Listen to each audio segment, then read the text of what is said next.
Everyone, welcome to our channel Prabhas talks. ఇప్పుడే మన channel కొత్తగా చూస్తున్న వాళ్ళైతే సబ్స్క్రైబ్ చేయండి. ఈరోజు మన టాపిక్ వచ్చేసి ఏంటంటే life story of Shri Ponguleti Srinivasa Reddy గారు. తెలుగు రాష్ట్రంలోనే ఇతని పేరు తెలియనంటూ లేరు. రాజకీయంలో ఒక దిట్టగా మారిన ఈయన ఏం చేశాడు, ఎలా జరిగింది, ఈయన లైఫ్ స్టోరీ ఎలా ఉందనేది ఇప్పుడు మనం ముందుగా చూద్దాం. పొంగులేటి గారు 1959 నవంబర్ 4న రాఘవరెడ్డి స్వరాజ్యం అనే దంపతులకు నారాయణపురంలో జన్మించారు. ఇతను తెలుగు రాష్ట్రంలో గౌరవ మర్యాదలు ఉప్పు నీరుగా తాగినవని ప్రస్తావిస్తూ ఉంటారు. ఒక సామాన్య కుటుంబంలో జన్మించిన పొంగులేటి శ్రీనివాసరెడ్డి గారు ఈరోజు ఈ స్థాయిలో ఉండడానికి గల కారణం తన తల్లిదండ్రులే, వాళ్ళు నేర్పించిన విలువలే. ఆ విలువలే ఆయనని ఈ స్థాయికి ఎదిగేలా చేశాయి. పొంగులేటి గారు ఖమ్మంలో ఏ స్థాయి అభిమానం ఉందో తెలుసుకోవాలంటే ఒక చిన్న కథ వింటే సరిపోతుంది. శ్రీనివాసరెడ్డి గారితో ఎవరు మాట్లాడినా ఆయనతో మాట్లాడినంత సేపు ఒక సోదరుడితో లేక వాళ్ళ బంధుమిత్రులతో మాట్లాడినంత హాయిగా అనిపిస్తుంది. అందుకే తెలుగు ప్రజలకు శ్రీనివాసరెడ్డి గారు అంటే అంత ఇష్టంగా మారింది. తుమ్మల గారు మంత్రి పదవిలో ఉన్నప్పుడు శ్రీనివాసరెడ్డి గారు చిన్న చిన్న కాంట్రాక్ట్స్ చేసుకుంటూ ఫస్ట్ కాంట్రాక్ట్ 12,000 తోటి స్టార్ట్ చేసి 20,000, 30,000, ₹1,00,000, ₹1,00,00,000 కాంట్రాక్ట్స్ చేసుకునే అంతలా ఎదిగి అతనుకి వైఎస్ఆర్ ఫ్యామిలీ అని అంటే చాలా ఇష్టంగా మారింది. జగన్ను అందరూ వేధించటం, జగన్ని ఒక్కొన్నే చేసి మిగతా పార్టీలన్నీ కూటమిలా మారటం అతను గమనించి శ్రీనివాసరెడ్డి గారికి ఖమ్మంలో ఉన్న పలుకుబడితో ఆయన వైఎస్ఆర్ కాంగ్రెస్ పార్టీలో చేరడం జరిగింది. అలాగే 2014 లోక్సభ ఎలక్షన్స్లో వైఎస్ఆర్ కాంగ్రెస్ పార్టీ నుంచి పోటీ చేసి భారీ నుంచి అతి భారీ మెజారిటీతో టీడీపీ అభ్యర్థి అయిన నామా నాగేశ్వరరావుపై గెలుపొందారు.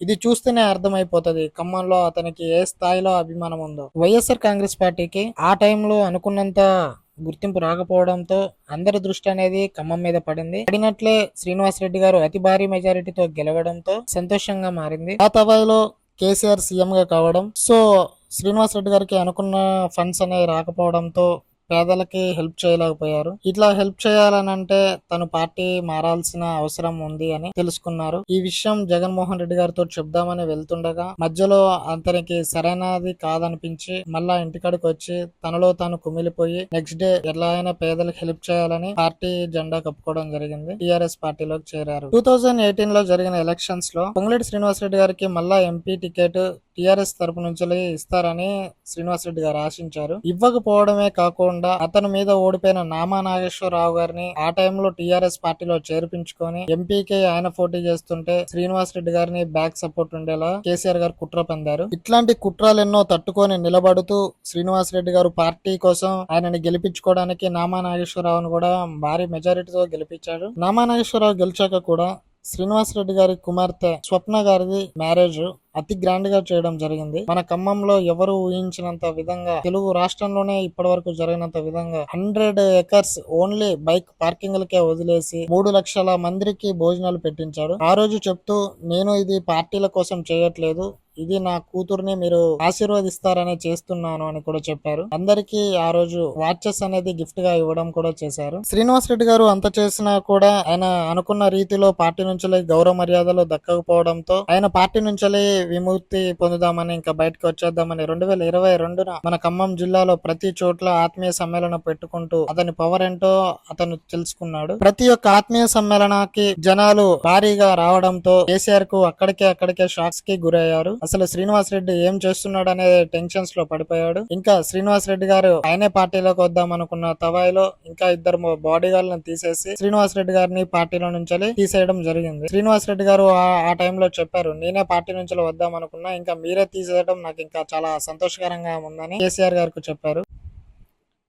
2nd July 2023 at Telangana Jana Garjana public meeting held in the Khammam in the presence of Rahul Gandhi. ఈ మీటింగ్ ఎలా జరిగిందని అంటే కని విని ఎరుగని రీతిలో జనాలు రావడంతో అతను కాంగ్రెస్ పార్టీలో చేరడం ఘనంగా జరగడంతో తెలంగాణకి కాంగ్రెస్ పార్టీ మీదే ఒక ఊపు వచ్చేలా జరిగింది. ఎమ్మెల్యే నామినేషన్ టైంలో పొంగులేటి శ్రీనివాసరెడ్డి గారు పాలేరు, కొత్తగూడెం, ఖమ్మం ఈ 3 చోట్లలో నామినేషన్ వేయడం జరిగింది. ఆపోజిట్ ప్రత్యర్థులకు చుక్కలు చూపించారని చెప్పాలి.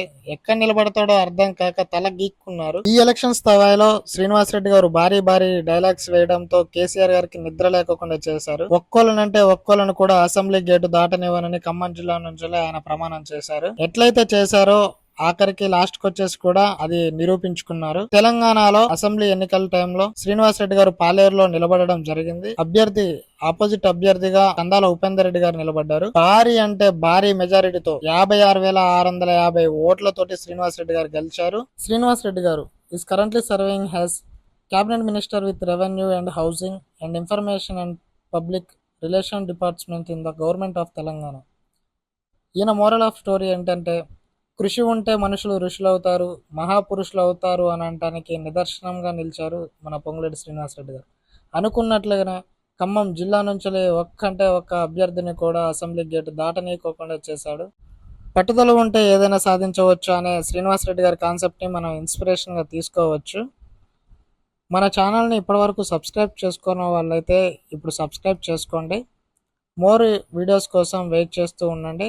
నేను ఎంత త్వరగా అయితే అంత త్వరగా అందిస్తూ ఉంటాను. Okay guys, bye. ఇట్లాంటి మరెన్నో ఇంట్రెస్టింగ్ టాపిక్స్ తోటి నేను మళ్ళీ మీ ముందుకు వస్తాను.